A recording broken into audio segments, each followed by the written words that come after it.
Je suis une vraie Parisienne et je suis vigneronne. Parisienne et vigneronne, c'est quoi cette alchimie? Est-ce que ça donne quelque chose de plus grand ou de détonnant?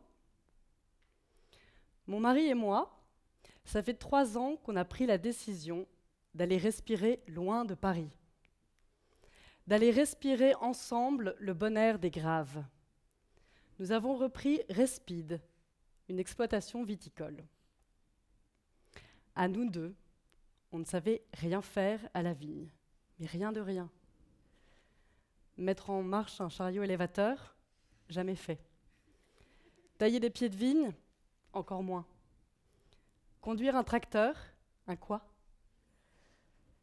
Fanny, nous, c'est avec l'étiquette des bobos parisiens que nous sommes arrivés. Et c'est grâce à notre équipe, de belles personnes comme toi, Fanny, détenant le savoir-faire, que nous sommes entrés directement dans le vif du sujet. Nous étions là pour apprendre d'eux, et eux pour s'acculturer à notre état d'esprit. Notre état d'esprit, c'est qu'on ne regarde pas à l'heure d'arrivée ou de départ. On regarde au travail fait. Notre état d'esprit, c'est qu'on comprenne très bien que chaque membre de l'équipe veuille choisir ses vêtements pour travailler commodément à la vigne ou au chai. Alors, une fois par an, on leur offre une carte Décathlon et chacun fait librement ses choix. Et on a une philosophie de travail, un fou rire par jour. Parce que rire au travail, c'est fondamental. C'est comme rire en famille. Ça rassemble, ça unit. Mon mari et moi, nous sommes associés. Lui, il a toujours rêvé de reprendre une boîte et il a un excellent bagage de gestion en entreprise. Moi, je suis œnologue, en quelque sorte le médecin du vin. Je suis là pour dire ce qui ne va pas, pour traquer les défauts. Comme le goût de lumière, par exemple. Le goût de lumière dans le vin, c'est ravissant, ça existe. Le nom est très beau et pourtant ça sent la pomme de terre. Si le vin a un goût de serpillière, alors ça veut dire qu'il est réduit, qu'il manque d'oxygène. Et s'il sent la cire à bois, l'encaustique, alors il est oxydé. Ni pas assez d'oxygène, ni trop d'oxygène. Je cherche la bonne réaction chimique. C'est ça mon métier d'œnologue. Goûter, évaluer, ajuster. J'ai toujours aimé la chimie. Entre la chimie et moi, ça a été le coup de foudre. Un truc assez explosif. Enfant, je demandais des tubes à essai à Noël. Je rêvais d'expériences, celles où on fait exploser la salle de classe. Et quand j'ai découvert le métier d'œnologue, ça a été comme une alchimie entre moi et la chimie. C'est ça, l'alchimie. C'est quand une chose en rencontre une autre et qu'ensemble, elles font mieux qu'individuellement. Comme mon mari et moi. Alors, c'est pas parce qu'on porte un projet ensemble qu'on a forcément le même point de vue sur les choses, qu'on voit tout pareil. On n'a pas le même nez, au sens propre comme au sens figuré. C'est comme les thioles, un arôme très courant dans les vins blancs de Sauvignon.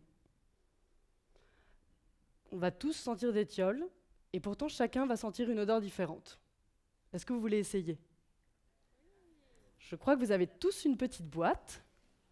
Alors je vais vous proposer de l'ouvrir, de fermer les yeux, de la sentir et ensuite d'échanger avec votre voisin.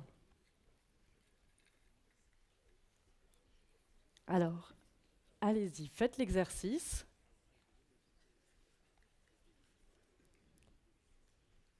Inspirez profondément.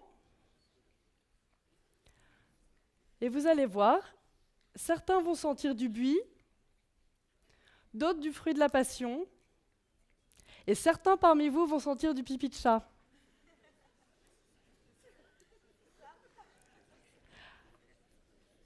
Alors levez la main, ceux qui sentent le buis. Levez la main, ceux qui sentent le fruit de la passion. Et levez la main, ceux qui sentent le pipi de chat.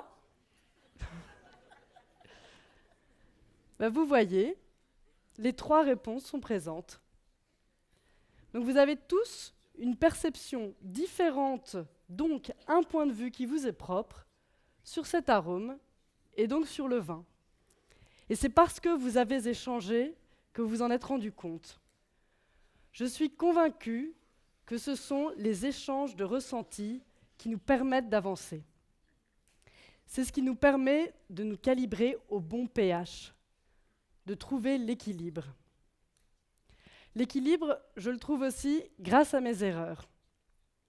Aux dernières vendanges, j'ai voulu assembler 2 jus de Sauvignon blanc et je me suis trompée de cuve. J'ai envoyé mon jus de Sauvignon dans la cuve de jus rosé. Alors au début, j'étais très ennuyée. Et puis à la fin des fermentations, on a dégusté le rosé avec l'équipe et en fait, il nous a plu. Il avait plus de peps, moins d'amertume et une couleur rose pâle, très pâle, mais qui nous plaisait davantage que celui de l'an passé. Donc avec l'équipe, on a pris 2 décisions. La première, c'est écrire le numéro de cuve en bas, mais aussi en haut, pour plus se tromper. Et la deuxième, c'est de toujours garder cette fraction de Sauvignon dans l'assemblage de rosé, puisque c'est grâce à lui que nous avions trouvé le meilleur équilibre. Je suis contente d'avoir fait cette erreur. J'ai appris. Il n'y a pas de réussite sans échec. Les 2 sont intrinsèquement liés. Alors, n'ayez pas peur de vos erreurs, appréciez vos échecs, car ils vous apprendront toujours quelque chose. Moi, j'ai appris que ce n'est pas parce qu'on vient de la capitale qu'on va tout maîtriser. Il y a des alchimies mystérieuses.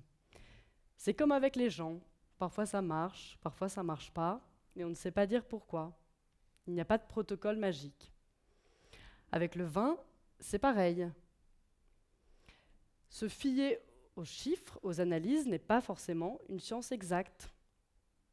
Il faut parfois se baser sur son intuition. Parfois, quand je réalise un assemblage, je sens que tel et tel vin vont bien ensemble, moins qu'avec tel autre, alors que sur le papier, ce n'était pas forcément évident. Je ne sais pas dire pourquoi, mais dans ces cas-là, je fais le choix de la confiance, de l'abandon. J'aime bien dire que je mets un peu de divin dans le monde du vin. On dit toujours qu'il existe 2 types d'œnologues. Les scientifiques, les terre-à-terre, qui se basent uniquement sur les chiffres. Et les artistes, les têtes en l'air, qui se fient uniquement à leurs sensations. Je me suis toujours demandé à quelle catégorie j'appartenais, et honnêtement, je n'ai toujours pas la réponse. Je crois que je suis juste l'alchimie des 2. On n'est pas toujours obligé de choisir. Moi, je n'ai pas choisi d'être diabétique. À 19 ans, un médecin m'a diagnostiqué un diabète de type 1. Un nouveau compagnon de vie que je n'avais pas choisi. Un nouveau binôme pour la vie. Ce n'est pas un échec, on ne peut pas s'en séparer, il faut simplement vivre avec. Alors j'ai continué d'avancer et j'ai même choisi un métier où on déguste du vin toute la journée. Je suis diabétique et je le resterai toute ma vie. Alors pour moi, l'appel de la vigne, c'était presque interdit, dangereux, une erreur, un échec pressenti. Et pourtant, quand j'ai découvert l'œnologie en école d'agro, ça a été comme une évidence. J'étais la seule Parisienne qui courait dans les rangs de vignes, et tous mes amis se moquaient de moi.